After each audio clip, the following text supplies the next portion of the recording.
માણસ જાતને લજવી છે 6 વર્ષની બાળકી સાથે શારીરિક અડપલા કરી શારીરિક પોષણ કરતા એક 35 વર્ષીય યુવાને આખી ઘટના ત્યારે સામે આવી જ્યારે બાળકીએ સ્કૂલ જવા માટે આનાકાની કરી। આ ઘટના છે સુરતના બારડોલી તાલુકાના વરાડા ગામની। બારડોલી તાલુકાના વરાડ ગામે આવેલી એક સાર્વજનિક સ્કૂલમાં પ્રાથમિક વિભાગમાં અભ્યાસ કરતી એક માસૂમ બાળકી શાળાએ જવા માટે આનાકાની કરી રહી હતી। ત્યારે વારંવાર પૂછવામાં આવતા બાળકીએ જણાવ્યું હતું કે એની સાથે શાળામાં અભ્યાસ કરતા એક બાળકના પિતા તેની સાથે રોજ ગંદુ કામ કરે છે, જેથી આખી ઘટનાની જાણ બાળકીની માતાએ પતિને કરતા બીજા દિવસે બાળકીના પિતાએ બાળકી સાથે અડપલા કરનાર રાયમ ગામના સુરેશ પાનવાલાને દુષ્કર્મ કરતા રંગે હાથ ઝડપી પાડ્યો હતો અને જે તે સમયે આરોપી પાસે શાળાના સંચાલક દ્વારા માફીપત્ર લખાવી આરોપીને જવા દેવામાં આવ્યો હતો, પરંતુ બાદમાં બાળકીના માતા પિતાને વિશ્વાસમાં લઈ પોલીસને જાણ કરતા બારડોલી પોલીસે પોસ્કો એક્ટ હેઠળની કલમ લગાવી ઈસમ વિરુદ્ધ ફરિયાદ નોંધી છે। બારડોલી તાલુકાની એક શાળામાં ધોરણ 1માં અભ્યાસ કરતી એક દીકરી છે। આ શાળામાં એ રેગ્યુલર સવારમાં સ્કૂલમાં 9:30 વાગે જાય, એની સ્કૂલનો સમય 10:30 વાગ્યાનો છે। 9:30 ત્યાં પહોંચે પછી એના ક્લાસમાં એકલી જ્યારે બેઠી હોય ત્યારે ત્યાં એક ઈસમ છે, એ ઈસમ 30 થી 35 વર્ષનો, એ એના દીકરાને મૂકવા માટે આવે ત્યાં, એટલે એ પણ 9:30 મૂકવામાં આવે ત્યારે જ્યારે આ દીકરી એકલી હોય સ્કૂલમાં ત્યારે એનો એકલતાનો લાભ લઈને એ દીકરી સાથે અડપલા અને શારીરિક શોષણ કરેલાને આ દીકરીએ આ બાબતે એના મા બાપને ઘરે જઈને વાત કરેલ કે આવું આ એક અંકલ છે મારી સાથે રેગ્યુલર આવું કૃત્ય કરે છે। એના પિતાજીએ ત્યાં સ્કૂલ ઉપર વોચ ગોઠવેલી, દીકરીને પહેલા સ્કૂલે મોકલેલી, એ ત્યાં જાતે ગયેલા, રેગ્યુલર ક્રમ મુજબ જે નિત્યક્રમ મુજબ બેબી છે એ સ્કૂલે જાય છે, ક્લાસમાં બેઠી હોય છે ત્યારે આ જે ઈસમ છે એ ત્યાં અંદર એની સાથે અડપલા કરે છે। એ ટાઈમમાં એના પિતાજી આવી જાય છે, સંસ્થામાં બધા ભેગા થઈ જાય છે। ત્યારબાદ પોલીસ દ્વારા આ ઈસમની ઉપર પોસ્કો એક્ટ મુજબ ગુનો દાખલ કરવામાં આવે છે અને આગળની તપાસ હાલ ચાલુ છે। જોકે શાળાના સંચાલકોએ આટલો ગંભીર પ્રકારનો ગુનો હોય છતાં પણ આરોપી સુરેશ પાનવાલાને માત્ર માફી પત્ર લખાવી જવા દે એક એવી રીતે ભાગવામાં મદદ કરી હતી। જોકે હવે પાણી વહી ગયા પછી પાળ બાંધવા નીકળેલા શાળાના આચાર્યને આ બાબતે શું કહે તે પણ સાંભળો। મારું નામ પંકજ રોય શાંતિલાલ પારે। આપણી શાળામાં એક ઘટના બનેલી છે, એ શું ઘટના બનેલી છે અને આજે જે ટીડીઓ સાહેબ અહીંયા મુલાકાત આવેલા છે તેમણે કયા પ્રકારના સૂચનો આપ્યા છે શાળાએ? આ શાળામાં ધોરણ 4માં ભણતા એક વિદ્યાર્થીના વાલી સુરેશભાઈ પાનવાલા એના બાળકને ઉપર મૂકવા જતા હતા અને ઉતરતી વખતે ધોરણ 1માં ભણતી વિદ્યાર્થીની શારીરિક ચેડા કરતા હતા એવું બાળકીના વાલીએ મને ફરિયાદ કરી હતી। એ ફરિયાદ એણે જોયું, મેં રંગિયાત પકડા છે એવું કર્યું હતું અને એ ફરિયાદ શાળા સમય પહેલાં બની હતી અને અમે તાત્કાલિક વાલીને બોલાવી લીધા હતા। વાલી અહીંયા બેઠેલા જ હતા, સુરેશભાઈ અહીંયા જ હતા, સુરેશભાઈ પાનવાલા પણ અહીંયા જ હતા, એટલે અમે તે જ વખતે એની પાસે કીધું કે ભાઈ આ શું છે, અને તાત્કાલિક અસરથી એની પાસે પણ માફીપત્ર એટલા માટે લખાવી દીધું કે આ ઘટના ખરેખર બની છે કે નહીં એ પોતાના સ્વહસ્તાક્ષરમાં એ લખી આપી શકે, અને એણે લખી આપ્યું હતું, પોતાના સ્વહસ્તાક્ષરમાં માફીપત્ર પણ લખી આપ્યું હતું અને એ શાળામાં વારંવાર આવતા હતા એ પણ એને લખ્યું હતું। મેં એને ના પાડી હતી કે ભાઈ તારે ઉપર સુધી મૂકવા ન જવાનું, એ પણ માફીપત્રમાં એમને લખી આપ્યું હતું। બીજી વાર આજ રોજ જિલ્લા પ્રાથમિક શિક્ષણ અધિકારીની શાળામાં અમારી મુલાકાત લીધી છે, એમને જરૂરી સૂચના આપી છે, શાળામાં CCTV કેમેરા મૂકવા એ પણ એમને કીધું છે।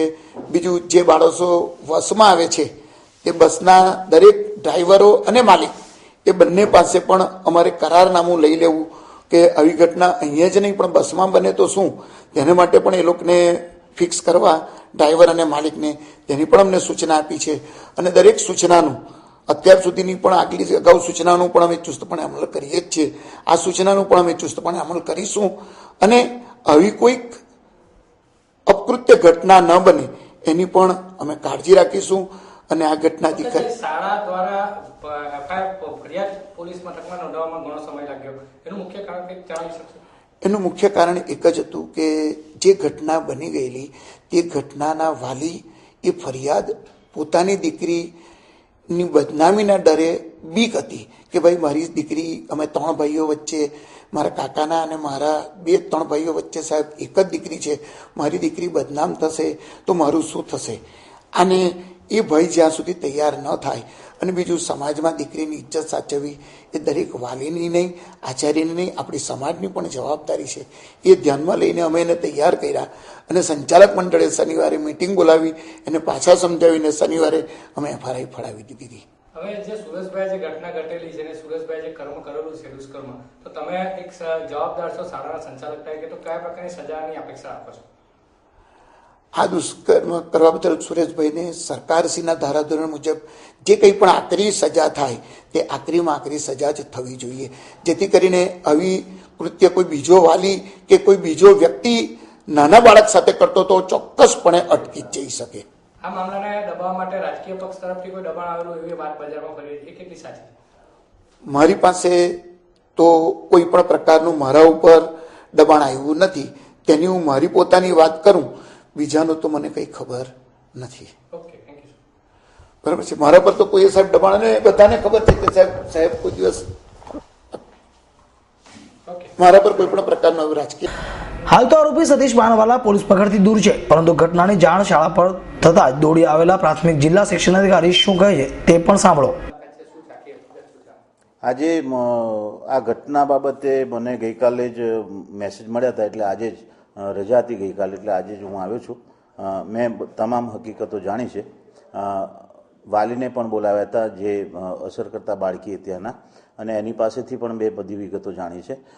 અને જેણે આ કૃત્ય કર્યું છે એ આ શાળાના કોઈ શિક્ષક નથી કે કોઈ કર્મચારી નથી, એ કોઈ બહારના વાલી છે. એના દીકરાને મૂકવા અહીંયા આવતો હતો દરરોજ, અને એ વાલી ક્લાસરૂમમાં જઈને આવા કંઈક કૃત્ય કર્યું છે એવું મેં જાણ્યું હતું, એટલે આજે એમના તરફથી આવી મને માહિતી મળી છે.